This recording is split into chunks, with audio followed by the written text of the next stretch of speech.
Invierno 2021. En esta nueva modalidad, ahí compartíamos imágenes del Centro Teosófico que seguramente muchos de ustedes han tenido la oportunidad de visitar y a la cual todos estamos esperando volver a reunirnos allí en algún momento. Por ahora, este es el medio que nos convoca. Le doy la bienvenida a nuestros hermanos, ya sea de Argentina y de otros países hermanos también. Les comento que estas reuniones están siendo grabadas y luego serán subidas y compartidas en el canal de YouTube que tiene la Sociedad Teosófica. Por lo tanto, aquellas personas que no deseen que su imagen sea divulgada, les aconsejamos apagar su cámara. Sin mucho más preámbulos, vamos a introducirnos en este hermoso trabajo que está desarrollando Juliana. Juliana, te agradezco enormemente tu gran trabajo, tu colaboración amorosa, y los voy a dejar entonces con Juli. Muchas gracias. Buenas tardes, Juliana. Hola a todos, buenas tardes. Gracias por estar nuevamente, por volver. Ayer quedaron varias cosas en el tintero. Había mucho para presentar como cimiento del trabajo. Hoy espero que podamos tener más oportunidad para intercambiar y continuar con este the journey, el camino del despertar de la conciencia. Un par de cosas que me gustaría reforzar, que mencioné ayer, pero que son muy importantes y me gustaría que quedaran bien claras. Una de ellas, la primera, que en realidad me olvidé mencionar, en la primera imagen que teníamos en el PowerPoint se veía una espiral, es una escalera espiralada. Y con esto quería hacer referencia a el camino espiritual como una espiral. ¿En qué sentido? En el sentido de que a veces vamos teniendo experiencias que se van repitiendo a lo largo del camino a niveles más profundos. Entonces se vuelven a tocar las mismas áreas, pero en formas más elevadas, si se quiere. Como que los primeros intentos son una forma de relacionarnos con esa experiencia por primera vez. Y así volvemos a esas experiencias, tanto externas como internas, a niveles más profundos. Entonces siempre, a veces puede ser útil observar las experiencias en determinados puntos de nuestra vida, porque después se correlacionan y podemos hacer inferencias a cómo se presentarán en otros niveles, digamos. Y el otro aspecto en el que quería hacer mucho énfasis es en cómo desarrollar la virtud. ¿Qué significa cultivar la virtud? O dejar que la virtud se exprese en nosotros. Y desde este punto de vista lo vamos a ver con tres aspectos: la intención, la observación y la acción. Es decir, la intención, generar un movimiento y un movimiento interno, es decir, decido que voy a hacer un trabajo en cierta dirección. Como uno decide, voy a hacer dieta o lo que sea, o voy a estudiar un idioma, empieza siempre desde una intención. Entonces tengo la intención de observar cómo se expresa una virtud en mi vida, de forma limitada o de forma más expansiva. Y esa intención va a generar una especie de alerta en nosotros, que nos va a llevar a la observación de cómo se expresa esa virtud en este momento. Entonces, la observación del momento presente nos va a mostrar en qué estado se encuentra esa virtud en nosotros. Y después la acción, que es puede ser en pensamiento, en palabra, en obra, en donde vamos a intentar ser una expresión viva de esa virtud. A veces sirve como forma de inspiración imitar a alguien, ya sea una persona que conocemos o un maestro, como por ejemplo hay un libro que se llama Imitación de Cristo, y la idea principal del libro es que nuestra vida se convierta en ese intento de imitar al maestro de sabiduría, en ese caso a Cristo. Pero también alrededor nuestro tenemos personas que han desarrollado cierto grado de alguna virtud. Entonces, en nuestra observación de lo que ellos han logrado, desarrollado, podemos inspirarnos y observar cómo es que esa virtud se manifiesta. Y a lo mejor imitarlos, no como una forma de compararnos, sino como una forma de inspirarnos.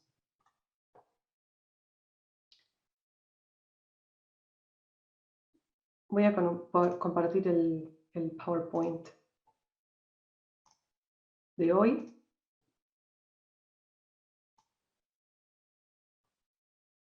Quedaron dos virtudes de mencionar ayer, el amor y la humildad. El amor de por sí es difícil de definir, tiene muchas facetas, algunas muy personales. A medida que vamos purificando nuestra vida, el amor se va convirtiendo en algo más impersonal. Pero no hay nada malo acerca del amor personal. El amor personal nos enseña cómo amar impersonalmente. Y quería empezar recordándonos lo que dijo el Maestro Jesús. Le preguntaron, Maestro, ¿cuál es el gran mandamiento en la ley? Y Jesús les dijo, amarás al Señor tu Dios con todo tu corazón y con toda tu alma y con toda tu mente. Este es el primer y gran mandamiento. Y el segundo es semejante. Amarás a tu prójimo como a ti mismo. De estos dos mandamientos depende toda la ley y los profetas. El amar a Dios en la forma en que nosotros lo concibamos en este momento, el amor a sí mismo, nosotros también somos Dios, y el amor al prójimo, que también es Dios. Lo que nos queda por descubrir es qué es el amor. La experiencia de amar es, en cierta forma, indefinible. De hecho, podríamos decir que el camino espiritual, ayer decíamos, el camino espiritual es descubrir qué es Dios. También podemos decir que el camino espiritual es descubrir qué es el amor. Y como decía, esta es una percepción, una energía, una verdad que se va moviendo desde lo personal a lo impersonal, a medida que vamos transitando el camino. Santa Teresa dice en el Castillo Interior, recuerden, si quieren progresar en el camino y ascender a los lugares que han anhelado, lo importante no es pensar mucho, sino amar mucho y hacer aquello que más nos despierte a amar. Esto de no pensar mucho puede llegar a confundirse con el no conocimiento.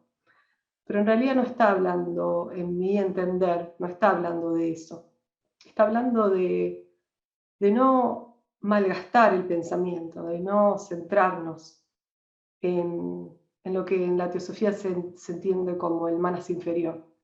En la parte mental en que se entretiene con cosas de poca importancia.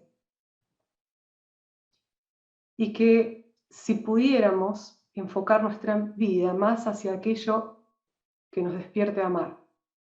Entonces ver cómo nuestra vida se puede enfocar en esa dirección. Para reforzar este punto, quería mostrar algo que ella dice en El Camino de Perfección, en donde dice: me parece a mí que aquellos a quienes Dios concede un conocimiento claro, aman de una forma diferente a aquellos que no lo han alcanzado. Como que hay una interrelación entre el amor y la sabiduría. La sabiduría purifica el amor y el amor purifica la sabiduría.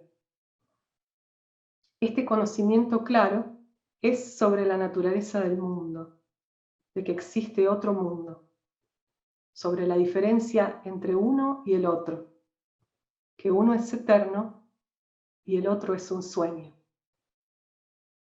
El que conoce esto, el que realmente comprende esto con todo su ser, ama de una forma diferente, de una forma más impersonal.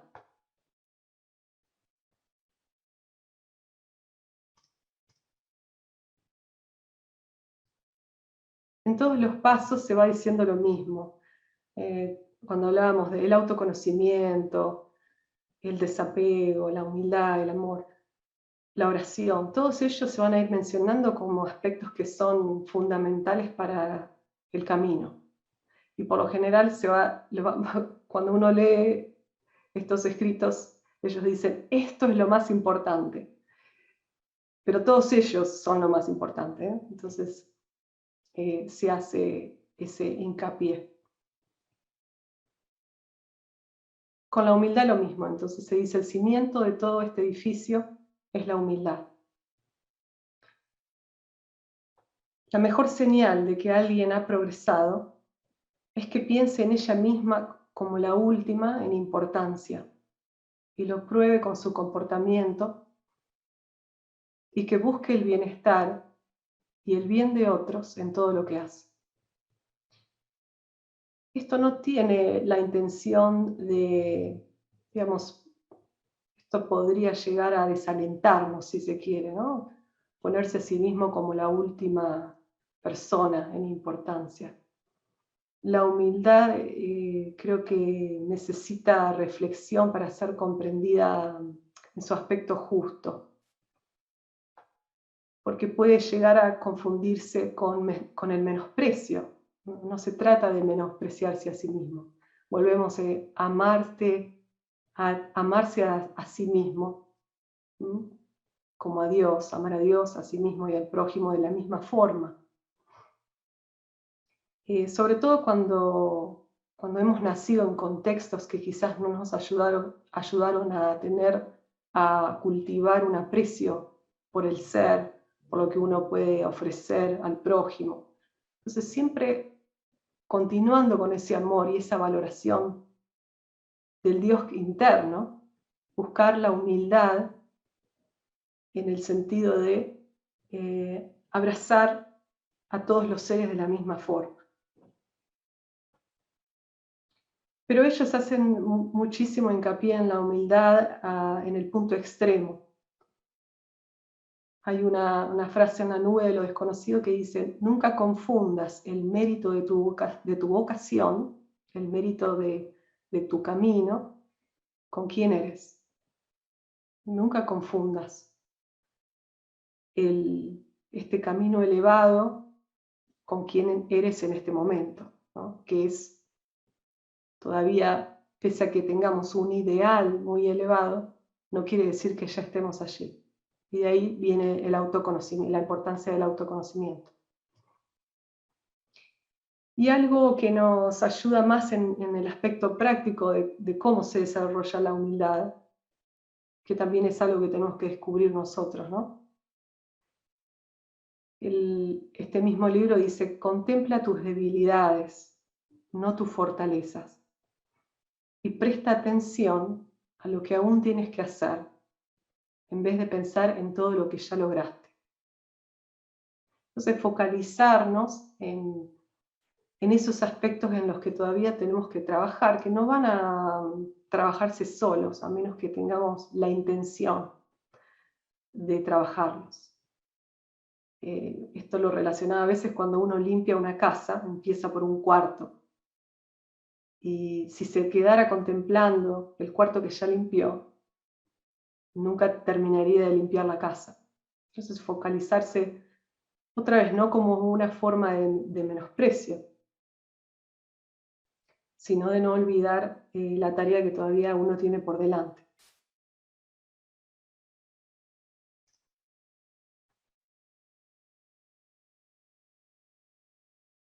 Ayer decía que la oración es uno de los aspectos también fundamentales del camino. Y vamos a ver hoy de qué se trata esta oración y cuántos tipos de oración y cómo la oración progresa. En las primeras moradas, la oración tiene un aspecto muy concreto. Es algo que uno realiza, ya sea sentándose solo, en soledad y en silencio, o algo que intenta hacer durante el día. En los estadios posteriores, la oración se trata más de un estado de conciencia que llega a nosotros. Ella dice, me parece a mí que la puerta de entrada a este castillo es la oración y la meditación. No estoy hablando simplemente de contemplación silenciosa. O sea, no estaba hablando simplemente de una forma pasiva de oración. Cuando la oración discursiva es acompañada de la reflexión genuina, cuenta como verdadera oración. La oración discursiva vendría a ser la oración que uno dice con la palabra, la oración vocal.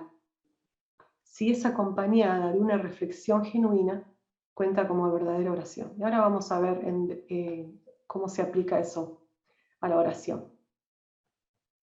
El otro aspecto que quiero mostrar es el orar sin cesar, que en otras tradiciones se lo llama el constante recuerdo. Orar sin cesar, dice, debemos obedecer esto con la mayor perfección posible, pues es nuestro deber más importante. El constante recuerdo de Dios dentro nuestro. Hay un libro que se llama El peregrino ruso, y es la historia de este monje que va recorriendo lugares y va realizando una oración constante dentro de su corazón. Y hay ramas dentro del cristianismo, ramas contemplativas, que utilizan esta forma, esta práctica de recordar constantemente la presencia de Dios en el corazón. Y al final quería mostrar un aspecto de la oración. Dice, durante el curso de un mes, puede que estas almas recen unas cuantas veces, pero sus mentes están llenas de miles de cosas a las cuales aún están apegados. Donde yacen sus tesoros, dice Cristo, ahí también van sus corazones. Aquello que valoramos, allí es donde nuestro corazón va. Entonces, si lo que valoramos es la presencia divina en nosotros, allí irá nuestro corazón también. Y nos recuerda que los apegos que tenemos a los objetos externos o internos, como vamos a ver, son un obstáculo para la oración. Y lo vemos en oración o en meditación. Cuanto más estamos embebidos mental y emocionalmente en las cosas del mundo, cuando nos sentamos a orar o a meditar, eso aflora, aparece en la superficie de la mente. Entonces los apegos, o digamos el desapego, el ir soltando esa atadura fuerte que tenemos con las cosas, hace que nuestra oración se profundice y que nuestra meditación se profundice. Están internamente vinculadas.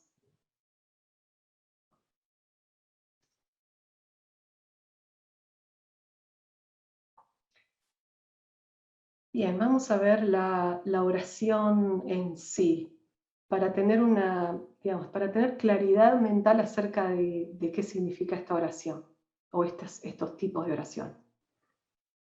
La oración vocal o discursiva, para ellos empieza con una autoexaminación, empieza con con un recorrido, un sentir de dónde estamos en el camino, en dónde nos encontramos, qué dificultades tenemos, una examinación interna, un examen interno. Y para ellos comienza con la señal de la cruz.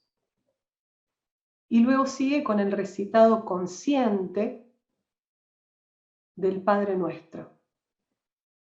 Esto también ambos mencionan que puede ser otra oración, pero esta es la oración que recomendó Jesús.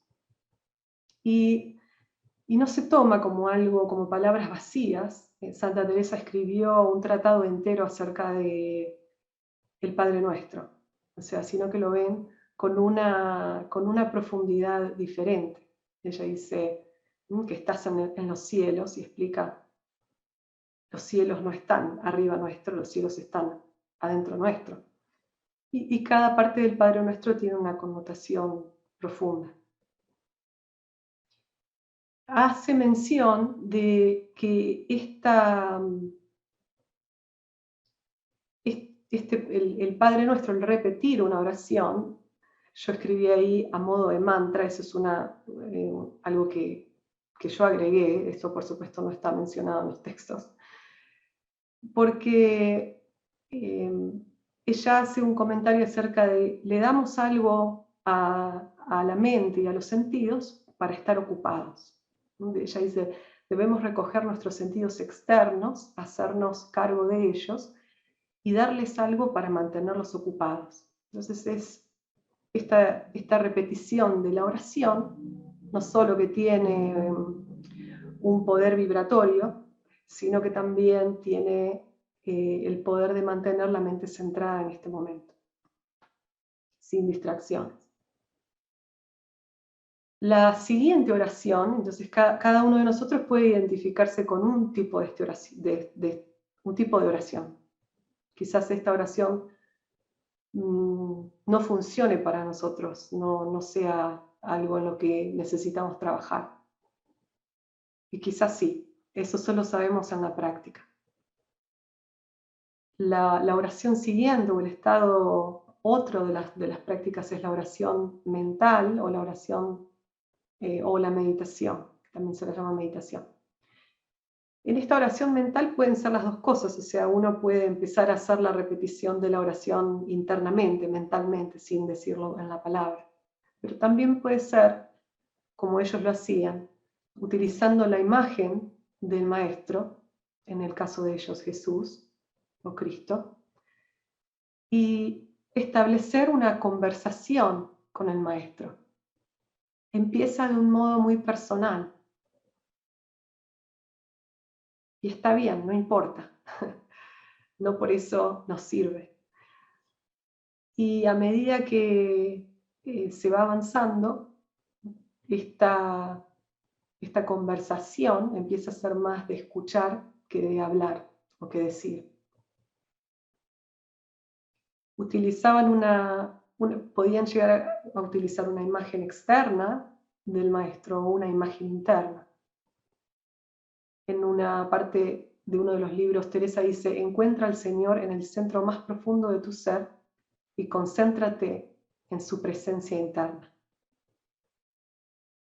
No sé si recuerdan que hay un fragmento en los Collected Writings, en el volumen 12, donde Madame Blavatsky dice que uno de sus maestros dijo que el mejor método, dice él hablando de este tema, es el concentrarse en el maestro como un ser vivo dentro suyo. Haga esta imagen en su corazón, haga esta imagen en su corazón el foco de concentración, hasta perder todo sentido de existencia corporal en ese pensamiento uno. Entonces es una idea similar. Ya sea que uno lo visualice fuera de uno o dentro de uno, no hace al caso.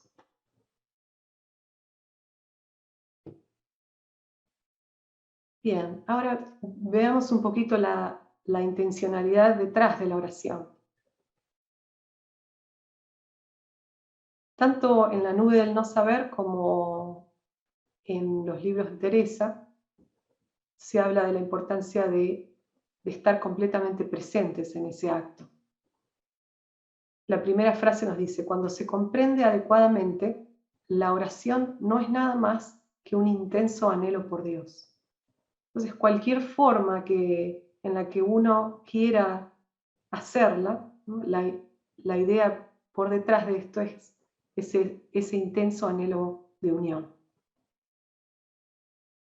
Y Teresa nos dice: si hubiera comprendido, como lo hago ahora, que en este pequeño palacio de mi alma vivía tal gran rey, no lo hubiera dejado solo tan seguido. Es una fe profunda de esa presencia viva, no como una idea. Y de hecho, ella dice en el Camino de Perfección, todas las dificultades en la oración tienen una sola causa: rezar como si Dios estuviese ausente. Entonces, el no creer, el no tener la confianza, la profunda confianza de que eso es una presencia viva en nosotros, ¿no? Sin esa confianza, digamos, esa falta de confianza es un obstáculo, un impedimento.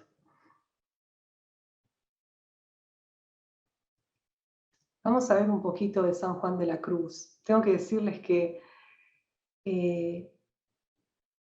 hay tanto para compartir respecto a ellos, de sus vidas, del trabajo que hicieron dentro del cristianismo, que es imposible compartir en estas pocas horas que tenemos. Los escritos de San Juan de la Cruz, sus collected writings, son más o menos unas 800 páginas.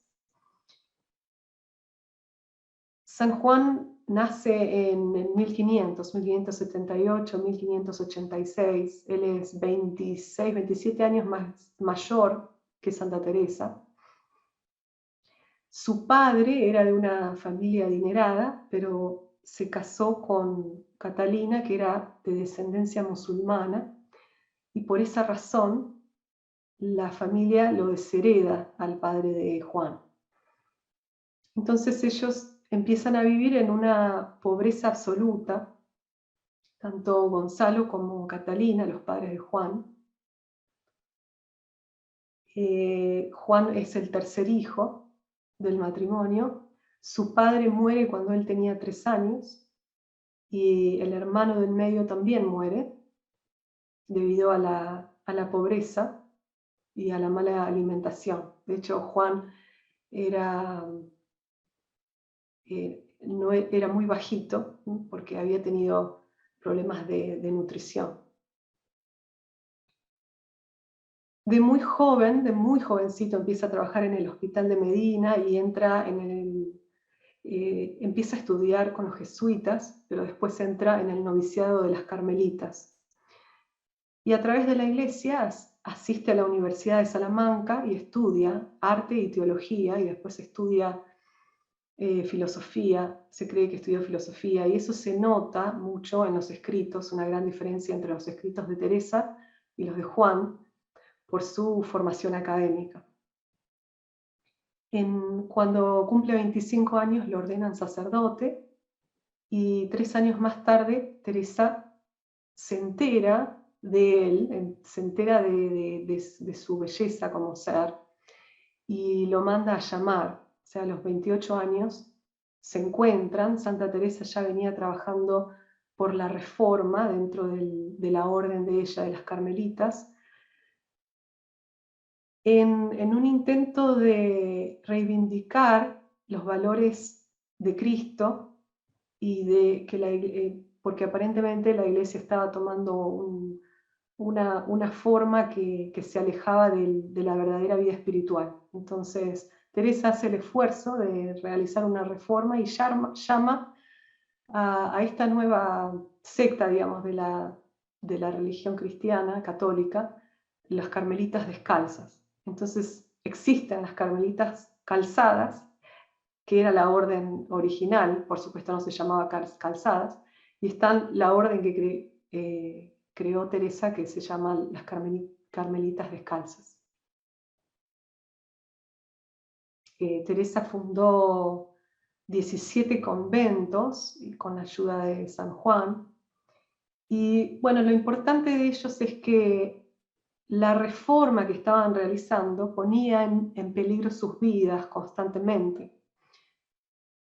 Teresa era muy carismática, entonces se cree que su carisma la mantuvo siempre a salvo, pero a Juan lo arrestaron 2 veces. La primera vez lo dejan ir por la intervención de un nuncio, una persona de alto rango dentro de la iglesia, pero la segunda vez lo encierran por 9 meses y escapa.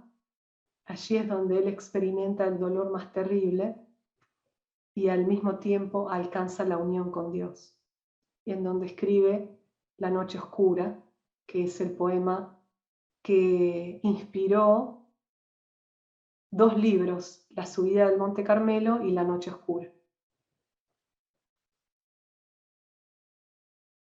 Acá vemos en el PowerPoint están algunos de sus escritos, Dichos de amor y de luz, que era para sus monjes y monjas, Subida del Monte Carmelo, que es un tratado acerca de los primeros estadios de los estadios activos del camino. Y La noche oscura, que vendría a ser un segundo tomo, si lo vemos como tomos, ¿no? La subida del Monte Carmelo es el tomo 1, La noche oscura vendría a ser el tomo 2, habla acerca de los aspectos pasivos del sendero. Y después se escribió Cántico Espiritual, Llama de Amor Viva, Poesía y Cartas. Hay una página web que tiene todos estos escritos que se la voy a pasar al final para que la tengan. Algo que él, con lo que él acompañaba a todos, acompañó el escrito de Subida al Monte Carmelo, pero también un dibujo que él hacía y se lo daba a sus monjes y monjas, es este dibujo que vemos en el PowerPoint.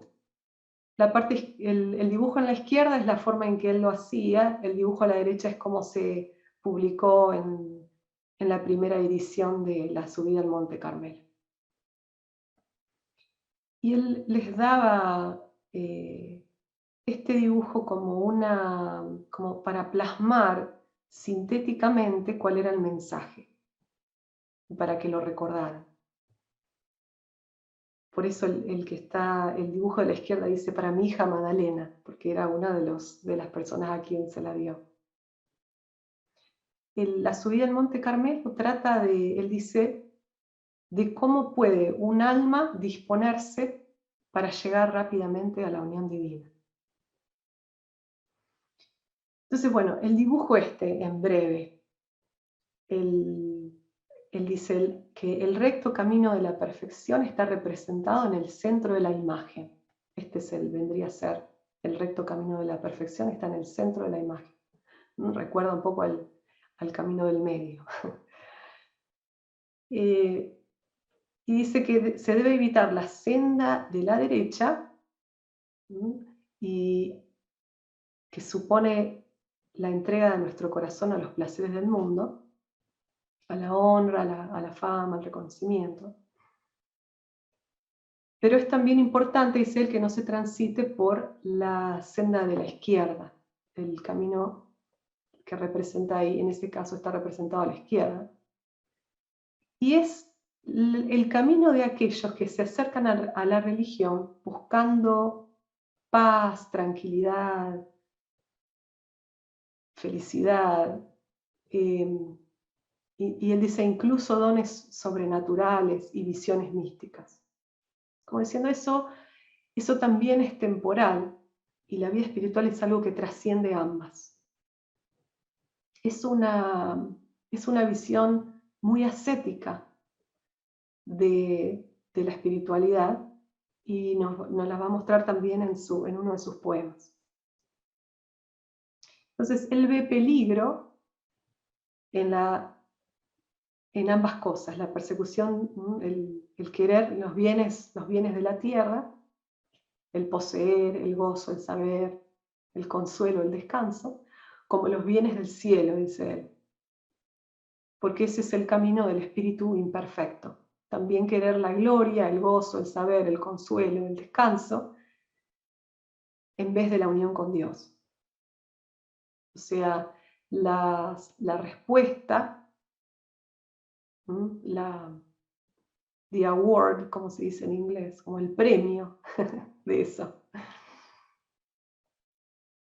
En su lugar, el camino central de la perfección, él la va escribiendo con una palabra que la va a repetir muchas veces en el esquema, que es nada. Nada, nada, nada. Y ahora vamos a ver su poema. En la parte superior dice: solo mora en este monte la gloria y honra de Dios. Y les voy a leer lo que está escrito aquí abajo. Lo que les fui diciendo estaba escrito a los costados y ahora les voy a leer lo que dice acá abajo. Y los dejo, digamos, para que ustedes lo reflexionen. Para venir a gustarlo todo, no quieras tener gusto en nada. Para venir a saberlo todo, no quieras saber algo en nada. Para venir a poseerlo todo, no quieras poseer algo en nada. Para venir a serlo todo, no quieras ser algo en nada. Para venir a lo que gustas, has de ir por donde no gustas. Para venir a lo que no sabes, has de ir por donde no sabes. Para venir a poseer lo que no posees, has de ir por donde no posees. Para venir a lo que no eres, has de ir por donde no eres. Cuando reparas en algo, dejas de arrojarte al todo. Para venir del todo al todo, has de dejarte del todo en todo. Y cuando lo vengas del todo a tener, has de tenerlo sin nada querer. En esta desnudez halla el espíritu su descanso, porque no comunicando nada, nada le fatiga hacia arriba y nada le oprime hacia abajo, porque está en el centro de la humildad.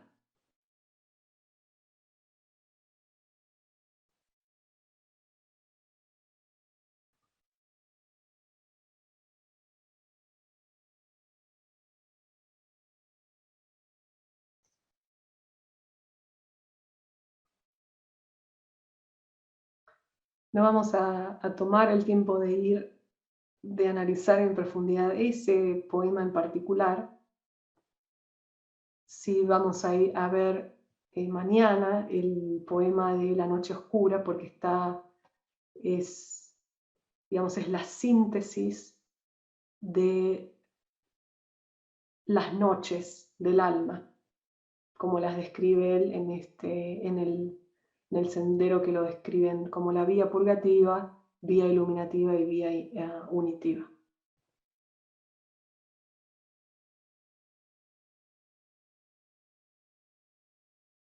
En el esquema que vamos a ver ahora, es una imagen que representa, que por supuesto es un concepto, es simplemente un símbolo. De hecho, es un gráfico que hice yo, no está en ningún lado, así que no, tómenlo con muchas pinzas. Pero es el gráfico sintetiza lo que dice el escrito, o sea que nada se agregó que no haya estado allí, sino que es una forma de visualizarlo todo junto. La primera parte habla de la vía purgativa, como veníamos viendo, que son las mansiones 1, 2 y 3 en Teresa.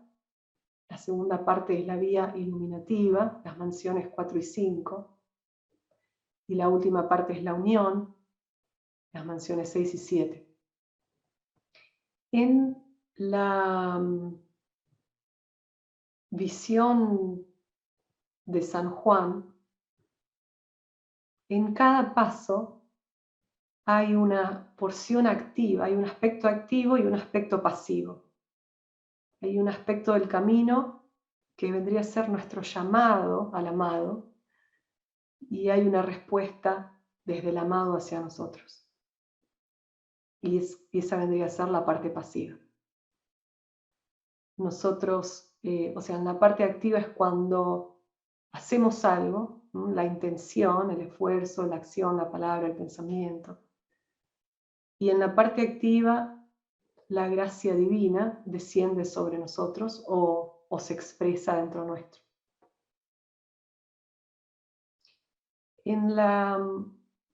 Como ven a la izquierda, la vía purgativa comienza con lo que él llama la noche activa de los sentidos. Y esto es lo que ya estuvimos viendo, el desapego a todo lo sensorio y temporal. Se toma la tarea en el tratado, la subida al Monte Carmelo, él se toma la tarea de mencionar cómo las imperfecciones que eran más burdas antes de emprender el camino, continúan de forma más sutil.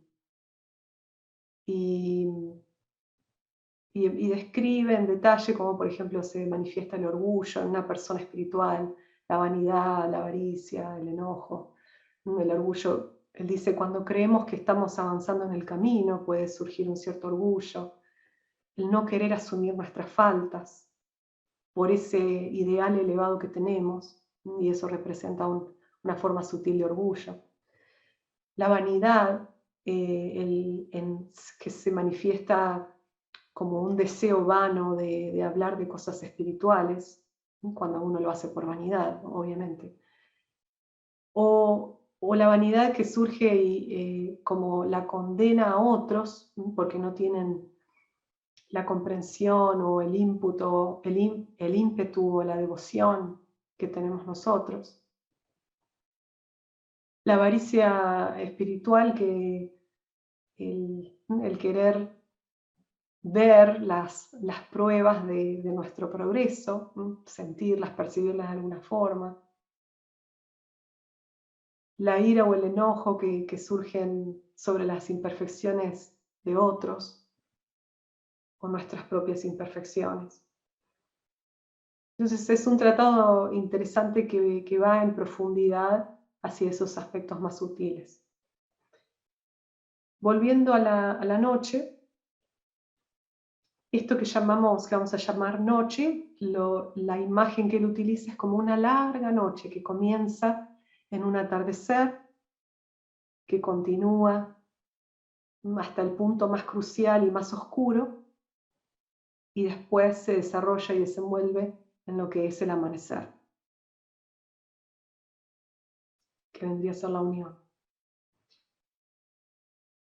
En la noche activa de los sentidos, es donde nosotros activamente nos desapegamos del mundo. Y eso se simboliza con el atardecer, cuando los objetos del mundo empiezan a desvanecerse. La fuerza impulsora en este momento es el anhelo de unión, porque se asume erróneamente que hay separación. En ese asumir empieza la búsqueda, el anhelo de unión. Y entonces, bueno, en esta etapa, como estuvimos viendo, se van purgando los apegos a las cosas externas. Y en vez, dice él, el foco se empieza a convertir, se empieza a volver la paz y el deleite que se experimentan en la vida espiritual, en la oración. Entonces se sabe que esto es algo que después va a tener que desecharse también, pero por el momento es una aspiración más elevada.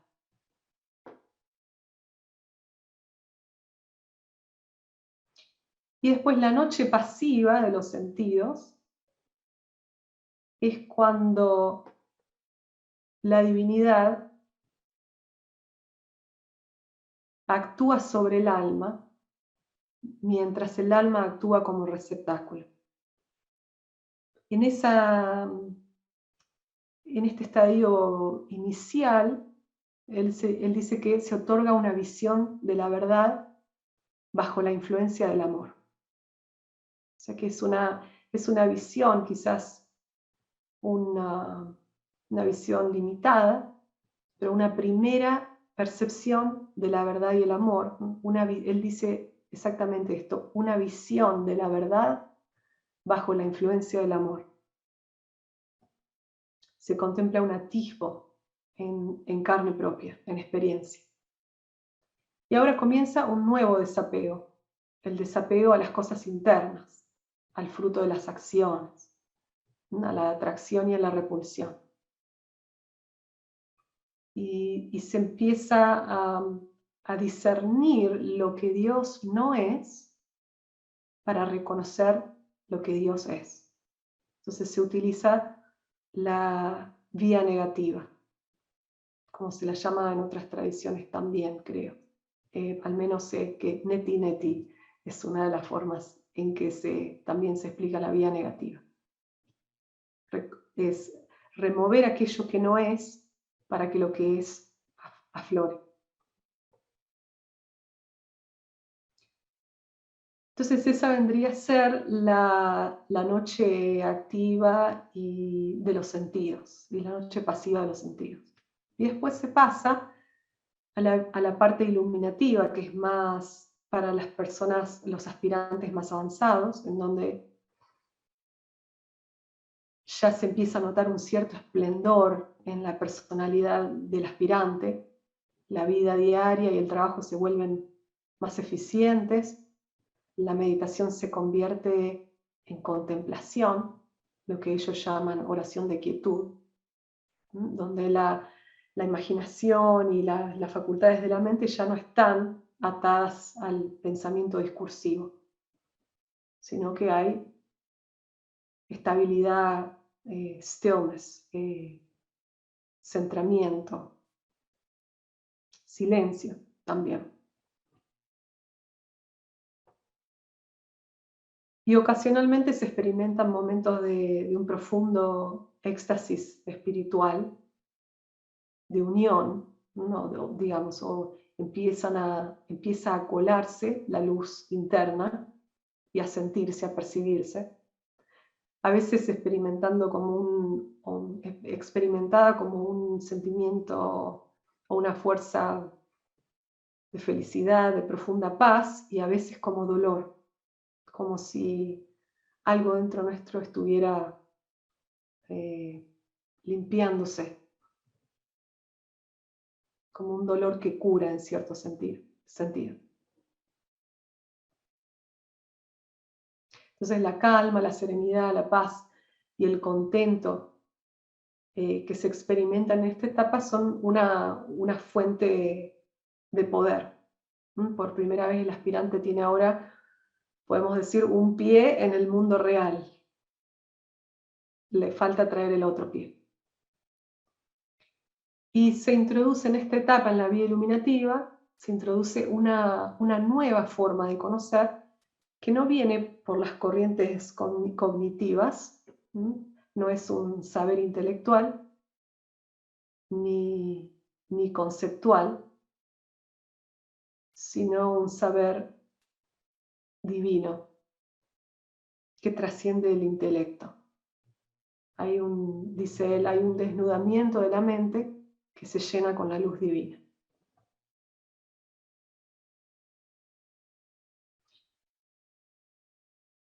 Entonces llegamos hasta la noche activa del espíritu y mañana vamos a ver la noche pasiva del espíritu y la parte de unión. Vamos a volver a este esquema y vamos a terminar estas dos etapas.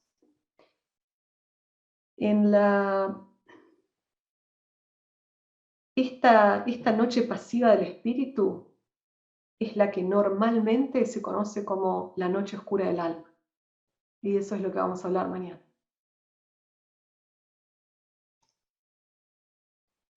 Para resumir, la suma de la perfección bajo San Juan. El olvido de todas las cosas creadas, el recuerdo del Creador, la atención fija en las cosas internas y amar al amado. muy simple.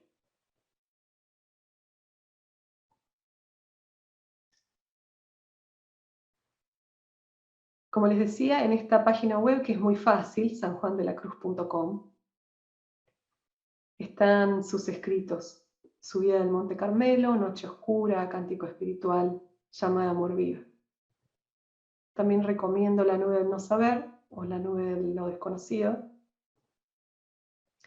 Y La Vida Espiritual de Annie Besant, los capítulos 4, 6 y 7 en particular, un libro que la sección argentina publicó hace poquito. Y vamos a dejar aquí ahora para volvernos a una práctica.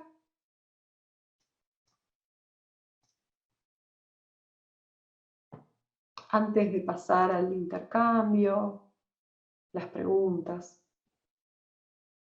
a lo que vaya surgiendo. En la tarea de ayer habíamos mencionado el buscar, el reflexionar acerca de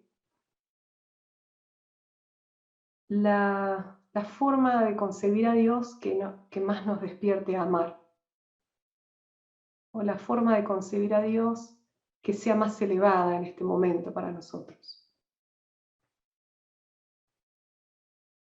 Una oración, porque en la oración uno puede plasmar el sentir de este momento y esa relación que se está estableciendo. A veces una oración de otro puede servir, sobre todo cuando se trata de una oración que tiene un poder en sí, vibratorio, pero también la oración que uno hace desde el corazón es tan poderosa como otra oración. Una imagen que represente eso a lo que aspiramos, la unión con lo que, ¿no?, uno en este momento concibe como lo divino, y una palabra que represente ese concepto. Entonces, por dar un ejemplo, ¿no?, si yo eligiera la palabra madre, ¿no?, y mi visión del momento de mi elección temporal, ¿no?, como concepto sea la madre del mundo, y la imagen, hay imágenes que representan a la madre del mundo. Solo por dar un ejemplo, puede ser cualquier palabra, cualquier imagen, cualquier concepto.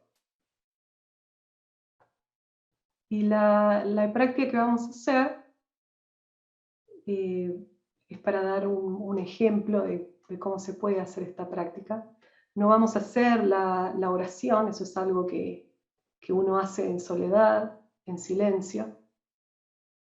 Lo que sí vamos a hacer es centrarnos dentro de nosotros mismos y evocar esa presencia con la palabra o con la imagen, con lo que uno sienta que tiene un mayor efecto dentro de uno.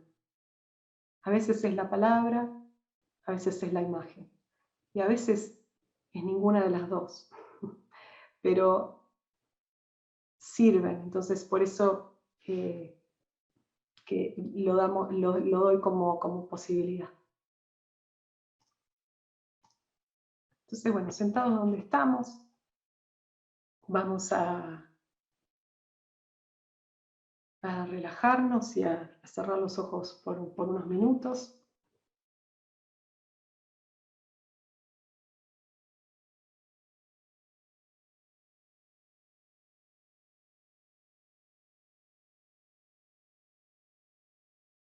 A respirar profundo.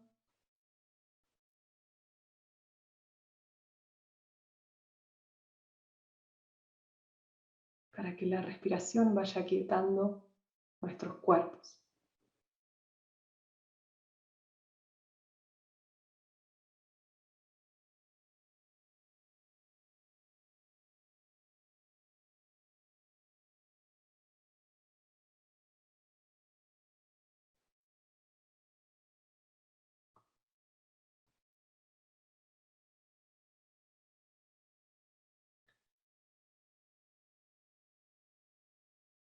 dejando que el cuerpo físico se relaje.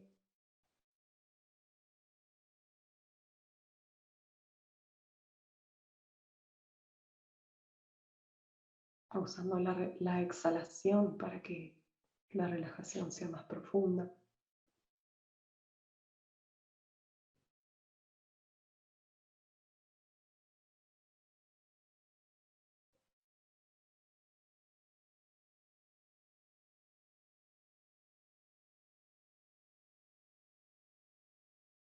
Ser consciente del cuerpo, de cómo se siente.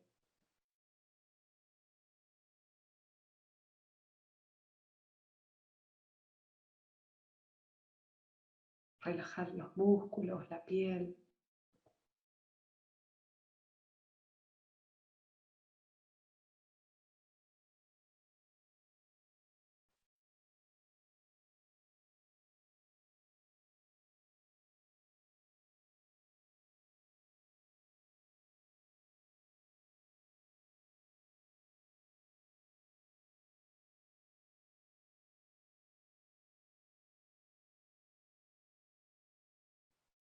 Relajar los párpados.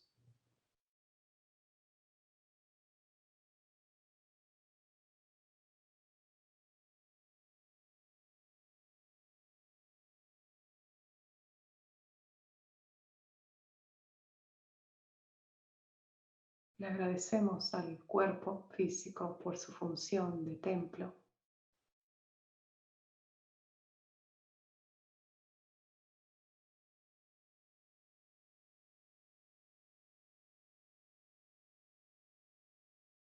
Y nos centramos en la parte nuestra que es consciente de este momento.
Vamos a visualizar por un instante la imagen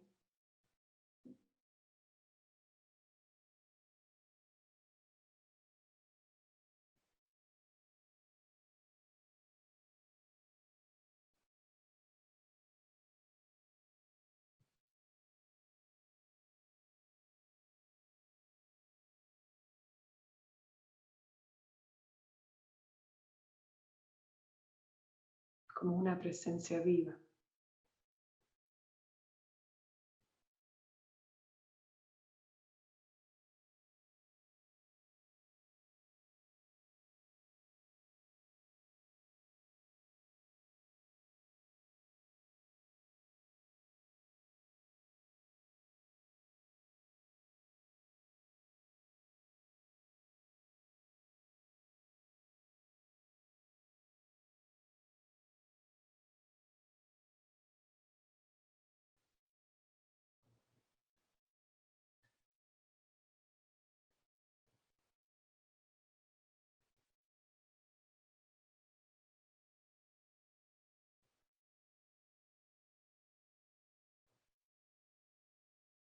dejando que esa imagen despierte en nosotros el anhelo más elevado del que somos capaces.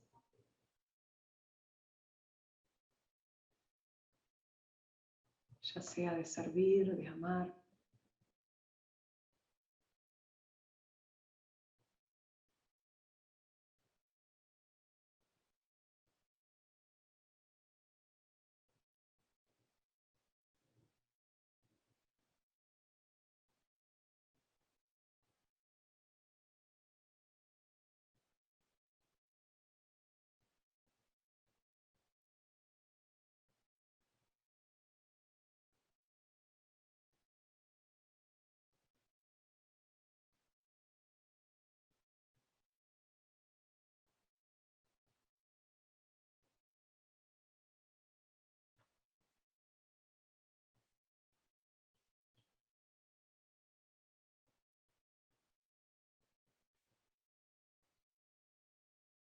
Vamos a llevar toda nuestra atención, todo el poder de nuestra atención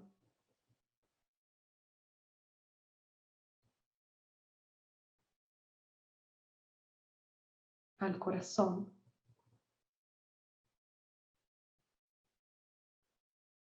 y vamos a visualizar esa imagen como una presencia viva dentro nuestro.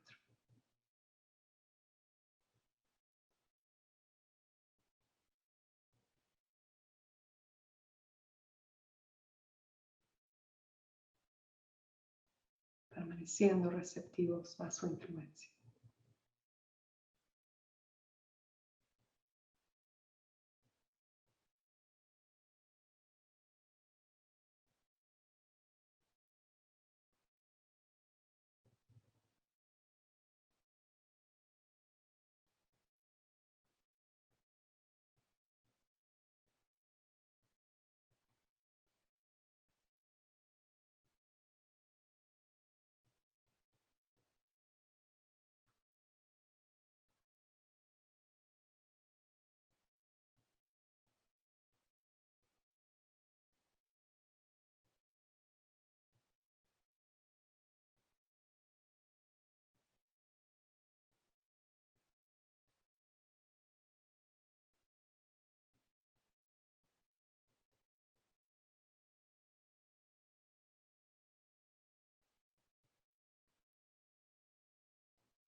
Si aparecen pensamientos de distracción, podemos utilizar la palabra, pronunciarla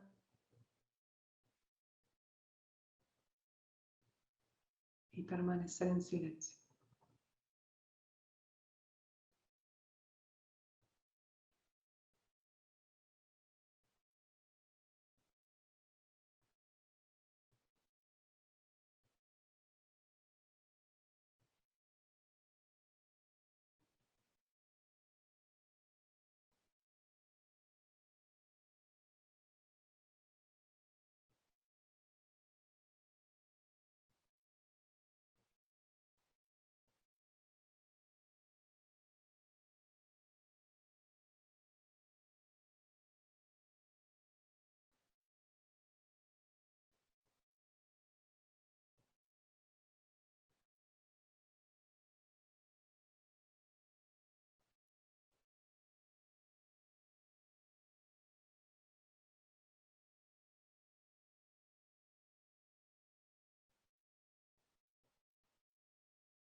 Terminamos la práctica con la intención de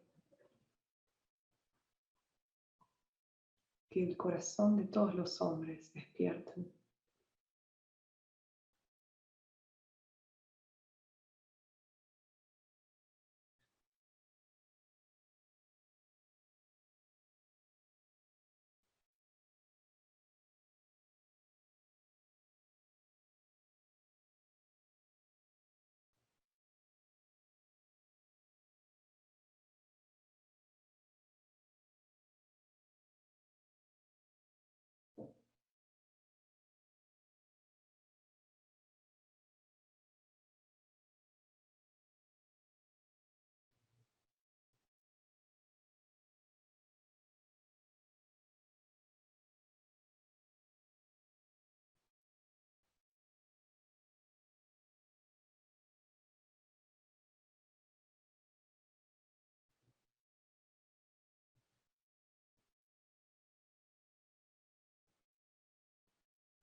Y lentamente volvemos a sentir, a percibir la sensación del cuerpo físico.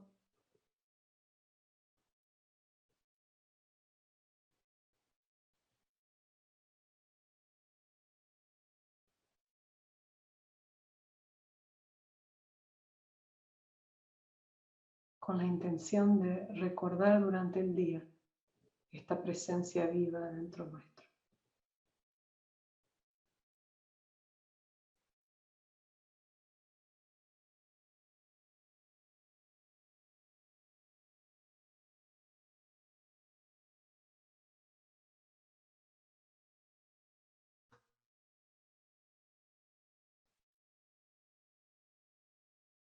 Y lentamente vamos abriendo los ojos.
Bueno, ahora vamos a abrir un espacio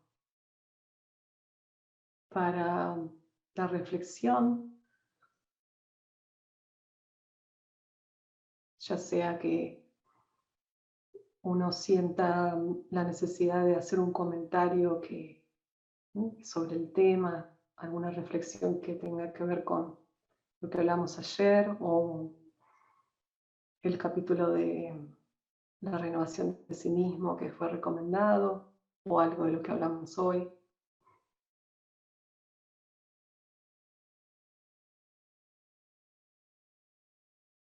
Si hay comentarios que se mantengan dentro del tema, que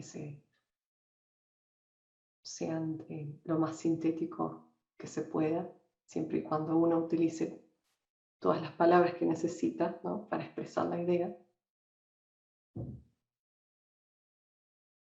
Y si hay preguntas o quizás interés en que se explore más una parte del tema,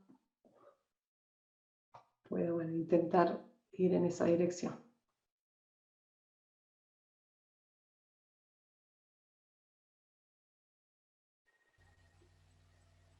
Yo levanté la mano, si puedo hablar cuando ustedes... Sí. Adelante. Sí, saco porque si no mi voz se va a entrecortar. Gracias, Juliana, y gracias a todos los presentes. Estoy muy contento de estar con todos ustedes. Lo de ayer fue muy intenso para mí. Fueron varias cosas que me hicieron pensar durante el día, pero debo elegir una. Y lo que más me interesa es el desapego, que ayer hablamos y también lo tocamos hoy, ¿no? Esta idea de que estoy viviendo con un pie en el apego y otro en el desapego, ¿no? Yo quiero tener los dos en el desapego, pero no puedo. Hay algo que todavía no debo seguir trabajando. Entonces, algo que nombramos en estos 2 días es el miedo. Quería preguntar, ¿qué rol juega el miedo en esto de no poder levantar el pie del apego?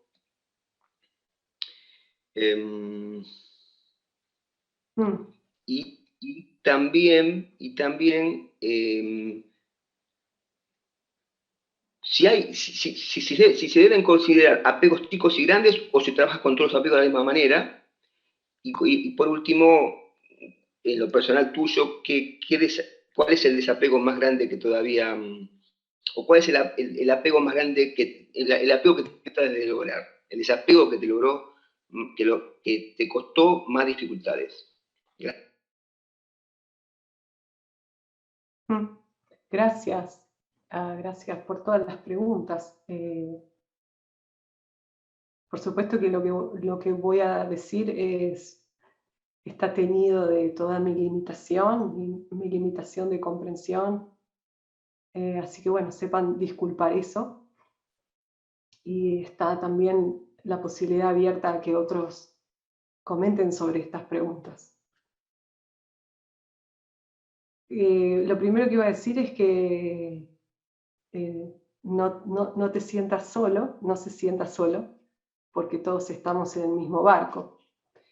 El desapego creo que nos acompaña de principio a fin, y creo que sí podemos decir que hay desapegos mayores y desapegos menores. Y que al final lo que uno se da cuenta con el tiempo es que no es tanto, si bien el tener externo, el tener cosas complica el apego más que nada es un estado interno. Es decir, puedo estar rodeado de cosas, pero no necesariamente apegado a ellas. En cualquier momento puedo darlas. San Juan hacía un ejercicio con sus monjes. Cuando uno se hace monje, deja todo y tienes simplemente a veces un bowl para comer, y a veces los monjes tenían un rosario. Y lo que hacía San Juan era claro, como es lo único que ellos tenían, a veces el rosario era una forma de mantener el apego. Entonces, un día tenían este rosario y después de 2 meses cambiaban el rosario porque tenía una crucecita que era más linda y tenía era de otro valor, y al final el apego se convertía en el rosario, ¿no? En vez de las cosas que se tenían antes. Entonces San Juan le pedía el rosario a la persona que tenía esa tendencia, y le decía que le dieran, si le podía dar el rosario a él. Para demostrar que esa tendencia del apego vive en nosotros, en las cosas grandes y en las cosas pequeñas. Vive en las cosas que son objetos y vive en las personas. Nadie está, digamos, todos vamos transitando esta senda a medida que nos vamos sintiendo capaces de transitarla. Es decir, nadie va a venir de afuera a pedirnos que nos desapeguemos de algo. A veces la vida viene a pedirnos que nos desapeguemos de algo de una forma bastante abrupta. Y aprendemos en esas lecciones el desapego que se nos produjo desde afuera, es decir, algo desde adentro empieza a moverse, esa parte activa de la noche. Y a veces la forma en que la gracia divina, como dice el cristianismo, se revela, digamos, desciende sobre nosotros, es a través de experiencias fuertes, como el de perder a alguien. Digamos, ¿no? Quizás la única persona en que uno podía llegar a tener un gran apego, desaparece de nuestra vida. No porque se muera, pero hay situaciones en donde eso ocurre. Entonces, la vida desde afuera nos va ayudando a cada uno de nosotros en el lugar en donde nos encontramos, si hay sinceridad, a descubrir cuál es el apego con el que tenemos que trabajar en este momento. Digamos, no se nos da opción. Y respecto al miedo, esa es una pregunta muy importante, porque el miedo, en cierta forma, es una de las estrategias, o digamos, una forma de llamar al yo, una manera de nombrar a lo personal temporal, a la parte nuestra fuerte dentro nuestro, que se siente separada y quiere permanecer, quiere vivir, quiere continuar. De hecho, mañana vamos a ver la experiencia de Bernadette Roberts, en donde ella describe estos estados de unión, y cuando ella va describiendo cómo los vivenció, cómo los experimentó paso a paso, en los momentos en que ella sentía que se fundía con la unidad, pero era lo desconocido, entonces eso genera muchísima incertidumbre. La forma que hacía para volver a la personalidad, a lo personal o a la individualidad, la forma para volver era el miedo. Entonces siempre buscaba dentro de ella el punto de miedo para volver a sí misma. Hasta que un día, después de tantas veces de estar en el abismo y no saltar, buscó el miedo dentro de ella y no estaba. Entonces saltó, porque no le quedó otra. Pero creo que la experiencia del miedo es hasta el final, como se ve en ese ejemplo. O sea que vivimos con el miedo como compañero.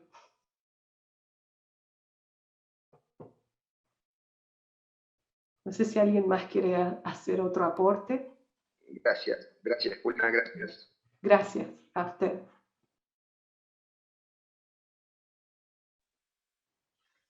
Juliana, yo levanté la mano, no sé Sí. si me ves. Bueno, mi pregunta está referida a la fusión de la conciencia del devoto con la conciencia de su ser amado, o sea, no un ser amado físico, sino la esencia del amor. ¿Cómo puedo, no porque me dé miedo ese contacto, sino porque por ahí me parece que es una devoción, no sé si es la palabra ilimitada, pero es una devoción que me inunda. Entonces, ¿está bien ubicada o es una imaginación, es un maya? Esa es la pregunta. Bueno, es difícil, es una muy buena pregunta. Es difícil para mí saber exactamente cómo se siente eso adentro tuyo. Entonces, mi respuesta, digamos, es solamente de lo que yo puedo comprender de esa experiencia, ¿no? Pero Lo que me surge decir es que ya sea un maya o no sea un maya, digamos, ya sea una ilusión o no sea una ilusión, lo que vale es si eso despierta un sentimiento de devoción dentro de uno. Solo el tiempo nos va a decir si eso es real o no, o si eso está teñido de personalidad o de limitación. Yo creo que todo impulso hacia el amor es válido, ya sea que sea impuro, porque el tiempo lo va a purificar. Y si uno tiene ese impulso, tiene que usarlo, porque esa es la herramienta a través de la cual se va avanzando.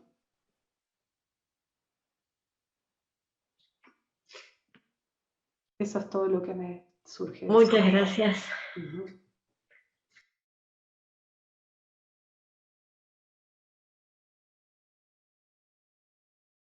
Otra cosa que puedo agregar es que para todo lo que nos inunda, para todo lo que se siente como algo que nos inunda, siempre ver qué residuo nos deja una vez que se va, digamos.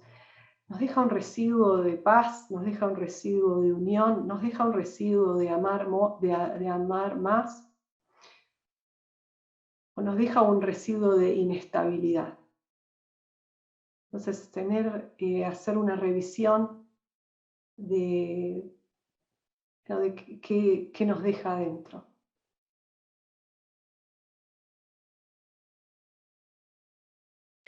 Particularmente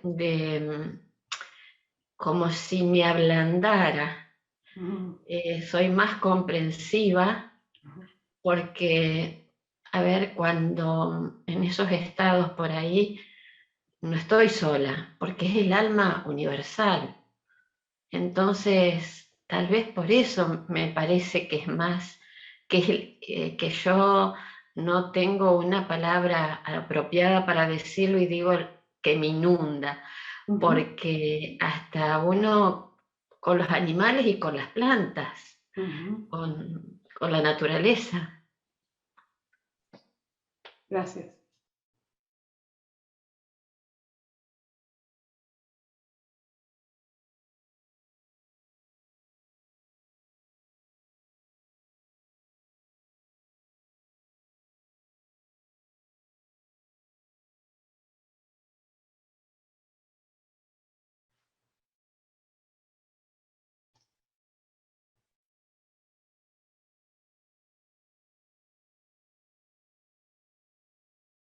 Ay, ya que nadie pregunta, otra pregunta. La compasión. ¿Cómo puedo ubicar bien la compasión? Porque por ahí hay momentos en que me parece que no soy justa, porque siempre tiendo al más débil, y a lo mejor no es que el más débil tenga razón, pero me da esa sensación. Entonces, quisiera poder ser más ecuánime.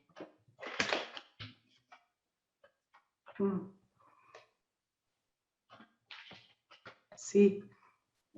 En ese mismo observar, Emilce, o sea, el hecho de que vos te estás dando cuenta que en tu compasión estás dando preferencia al más débil y querés ser más equitativa, ahí mismo, en ese ser consciente de lo que uno hace, está la intención de que haya esa equidad más adelante.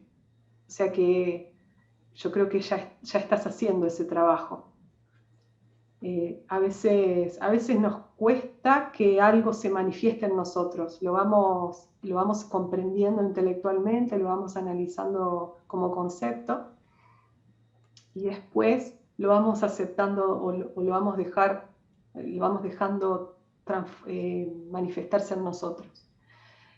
El primer paso es siempre ese, el darse cuenta de que, bueno, hay algo en nosotros que necesita mayor equidad. Por ejemplo, cuando a veces tenemos que decir cosas, estoy cambiando de ejemplo para dar otro, a veces tenemos que decir cosas difíciles, decir esto que está pasando no es justo, por ejemplo, en un lugar laboral, y uno, digamos, puede tener la tendencia a sentirse mal de tener que decir eso, y que eso pese a que lo que está diciendo es correcto y es justo, que le haga sentir mal adentro el tener que decir esas cosas. Pero el ver que eso nos genera desconfort, digamos, nos ayuda a crecer y confiar en eso, en decir que, bueno, es parte del proceso y tengo que aceptar eso. Perdón, yo tengo una Gracias. Perdón, Sí. yo tengo una pregunta. Sí, Ángela. Escucha. Primero, excelente. Los 2 días han estado fabulosos, por lo menos para mí. Una pregunta. Nosotros nos preocupamos mucho de los apegos, parece. Siempre estamos hablando de apegos. Pero ¿no sería como mejor dejarlos como que vayan pasando lentamente? Es decir, dejar que la vida nos lo vaya quitando poco a poco, porque también el querer desapegarse puede convertirse en completa indiferencia hacia lo que pasa a nuestro alrededor o a nuestros amigos, así pienso yo, ¿no? Por quererme desapegar de mi familia, digamos, como que no me importe ya, bueno, ellos allá con sus problemas, o sea, eso es una cosa que he pensado acerca del desapego, digamos. Gracias, si me puede decir algo, se lo agradezco. Gracias, Ángela, esa es una muy buena pregunta. El hecho de que se nos están dando estas cualidades al unísono, simultáneamente, la del desapego y el amor, la humildad, el desapego, el amor, el autoconocimiento, hace que cuando uno empiece su trabajo o comience, o digamos, o continúe su trabajo de desapego, al estar desarrollando el amor simultáneamente, es imposible que uno deje de cuidar o de querer o de preocuparse por el bienestar de los demás. Es parte del trabajo, de la tarea, el sentir la necesidad del otro, como más que la de uno. Sentir la necesidad del otro, el dolor del otro, con mayor importancia que la que uno siente la de uno. O de la misma importancia, ¿no? Teresa va a decir con menor importancia, yo voy a decir la misma, por lo menos. Entonces eso hace que el desapego funcione a otros niveles, no es al nivel de la indiferencia. El desapego no es indiferencia. El desapego es, digamos, el apegarse a algo es querer algo de eso. Querer que eso nos dé algo. O tener un sentido de pertenencia con eso. Pero uno puede estar muy presente amando a su familia con gran desapego. Pero bueno, esa es la tarea, es descubrir cómo. Ok, muchas gracias.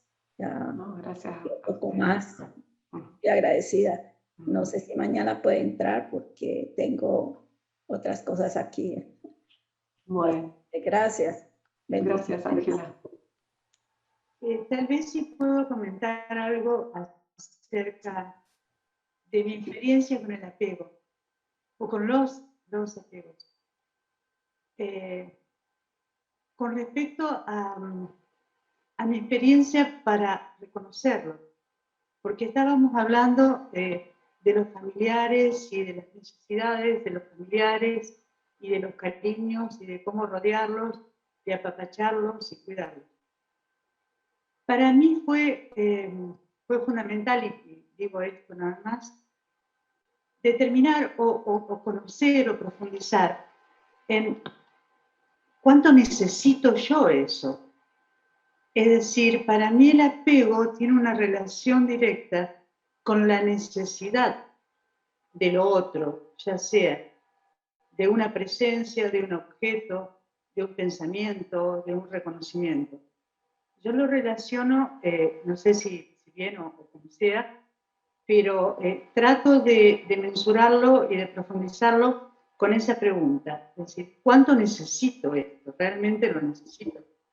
Y lo manejo de esa manera para tratar de ir cuerpeando el asunto, ¿no? Porque tampoco es fácil.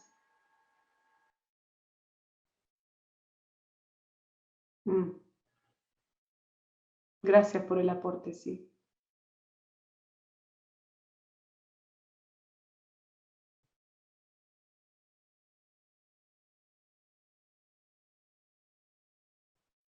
¿Algún otro comentario?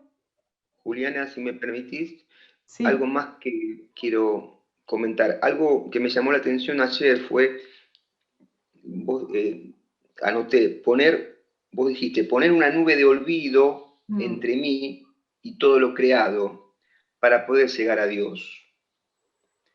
Esto de olvidar, ¿qué más cómo puedes ampliar este concepto? Porque una de las cosas más difíciles de hacer para mí es dejar atrás el pasado, ¿no?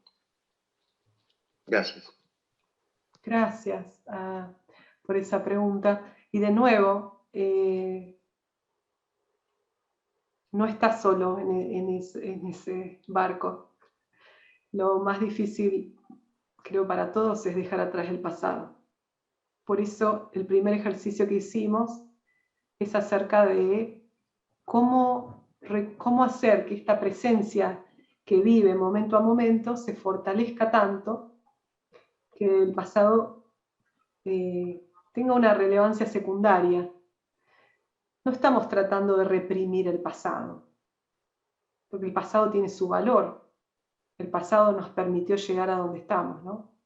O sea que nunca estamos tratando de reprimir algo, sino de no identificarnos con el pasado, porque la persona que vivió hace 20 años no es la misma que soy hoy. Las experiencias que nos tocaron vivir en ese momento fueran necesarias para lo que vivimos hoy. Y estas son todas cosas que uno se dice intelectualmente, ¿no? Y a veces ayudan y a veces no ayudan, porque hay cosas del pasado que nos siguen calando, como quien dice. Y entonces la tarea es diaria de centrarse en lo eterno, es decir, en la presencia divina, de centrarse en las acciones amorosas que uno va poniendo en movimiento en este momento. Y respecto en particular a la nube del olvido, la nube del desconocimiento, el libro, él dice, uno debe posicionarse entre dos nubes. La nube del olvido, o sea, nosotros estaríamos en el centro. La nube del olvido por debajo y la nube del no saber por encima. No, la nube del desconocimiento por encima. La nube del olvido es en la que vamos a dejar las cosas del pasado y del mundo, de los apegos. Pero con eso viene todo el pasado. Y la nube del desconocimiento es lo que está entre nosotros y Dios, porque Dios es lo desconocido hasta que lo conocemos. O de a poco Dios se hace conocido hasta que finalmente lo conocemos. O conocemos un aspecto de Dios.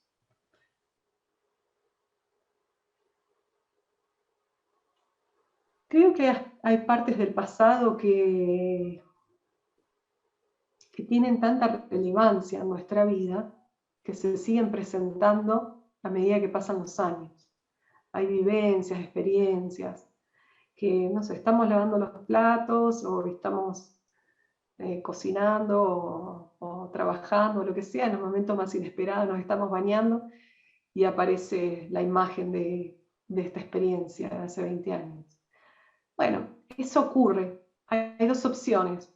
Nos podemos, digamos, ese es el momento clave en donde uno puede engancharse, es decir, subirse a la imagen del pasado y comentarla y seguir defendiéndose o proyectando cómo podrían haber sido las cosas en vez de cómo fueron. Digamos, uno puede involucrarse con esa imagen mentalmente y crear una historia y ser afectado por eso, o simplemente cuando esa imagen aparece, ser conscientes de ella, quizás con un sentido de amor hacia uno mismo o hacia el todo, y soltarla, y volver al momento presente. Esas son las únicas formas en que para mí han sido útiles, digamos, para trabajar con el pasado. Y el perdón no lo nombraste. Sí, es cierto. El perdón no está nombrado en los textos. Creo que está, digamos que sería una categoría, una subcategoría del amor, como lo es la compasión, etc. Pero yo creo que el perdón es un aspecto muy importante del soltar, del dejar que ese pasado quede en el pasado. Gracias por traer la palabra a colación, porque el perdón es hacer paz, es la aceptación profunda, amorosa, compasiva, de que eso ocurrió y de que sea como sea que ocurrió, era parte de la historia que teníamos que vivir.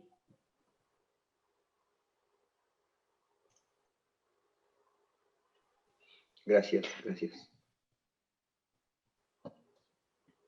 Perdón, Juliana, y con respecto a esa pregunta, ¿podría ser también el agradecimiento?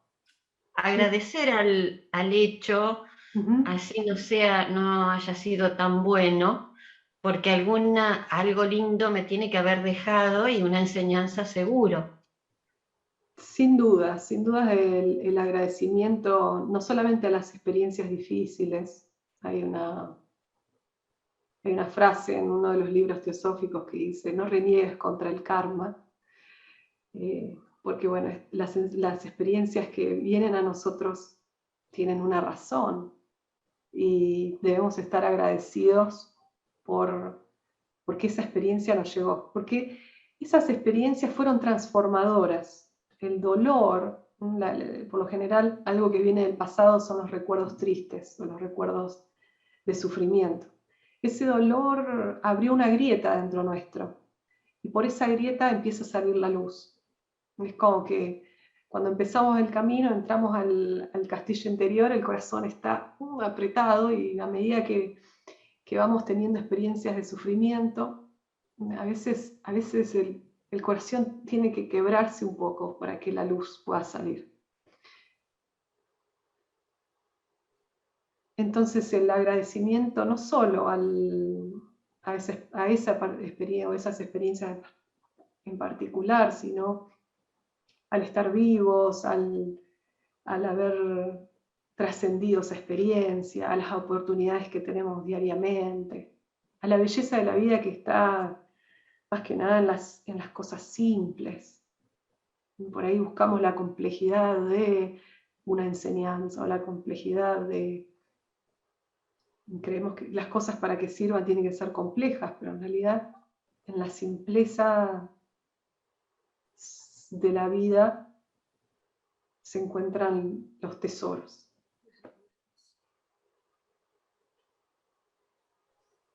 Muchísimas gracias. Gracias a vos, Emilce, por traer esas preguntas.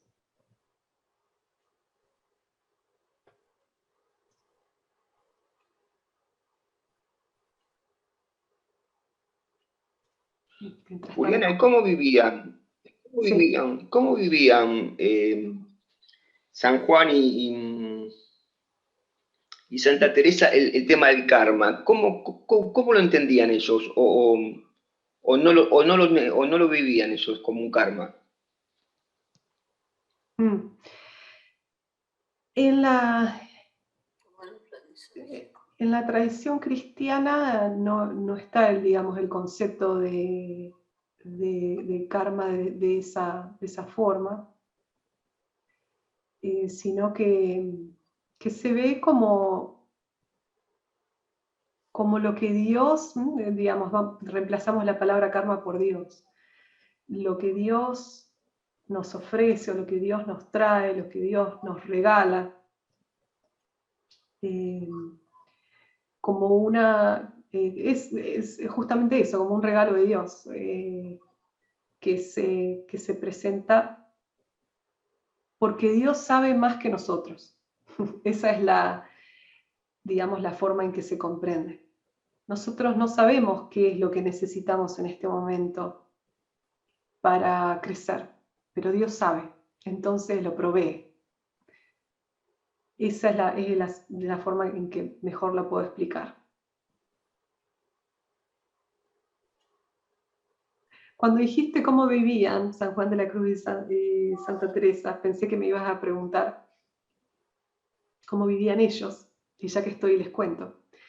Que los dos, bueno, al estar en un convento, Santa Teresa originalmente, en el convento de la Encarnación, tenía mucho dinero, porque en esa época no solamente las monjas, las mujeres se hacían monjas por vocación, sino que también se hacían monjas porque querían escapar de su familia, no se querían casar o no se iban a poder casar, una serie de razones. Entonces había mujeres muy adineradas que se hacían monjas por esa razón. Y en los conventos tenían dinero, y eso era algo que iba en contra de las reglas de la austeridad. Y una de las razones principales por las cuales Teresa sentía que había que crear una orden que estuviera de acuerdo con lo que Jesús había propuesto, que era la pobreza. No solamente, bueno, la pobreza, la austeridad.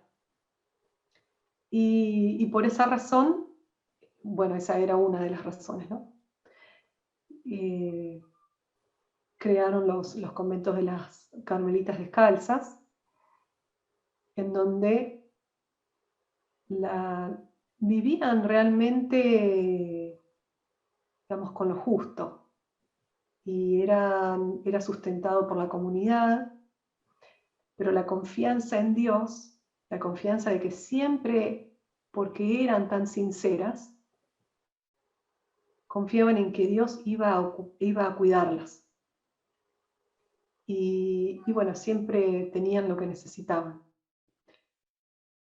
De la misma forma, o de una forma muy similar, de San Juan de la Cruz era aún más estricto en la observancia de la austeridad.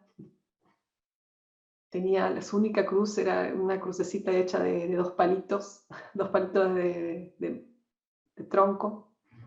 Y bueno, había etapas en donde hacían muchos ayunos, había etapas en las que pasaban dentro de una cueva por mucho tiempo, sin ningún tipo de nada, de abrigo, de cama, de nada. Entonces era la entrega absoluta.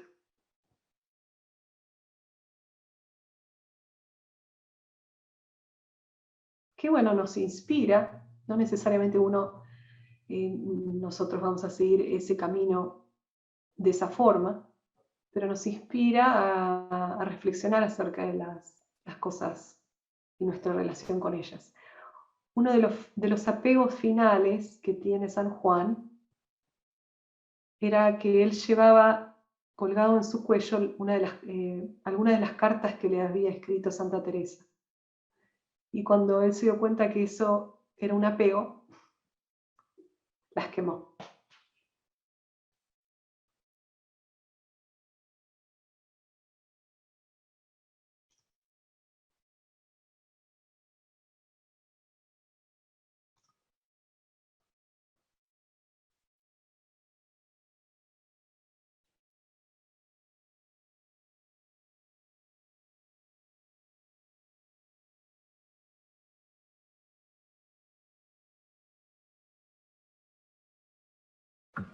Bueno, creo que hemos compartido una linda conversación.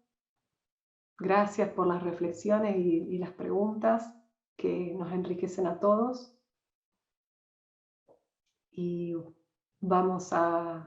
creo que podemos cerrar aquí hoy y mañana nos encontramos de nuevo a las 5 de ustedes, las 3 mías.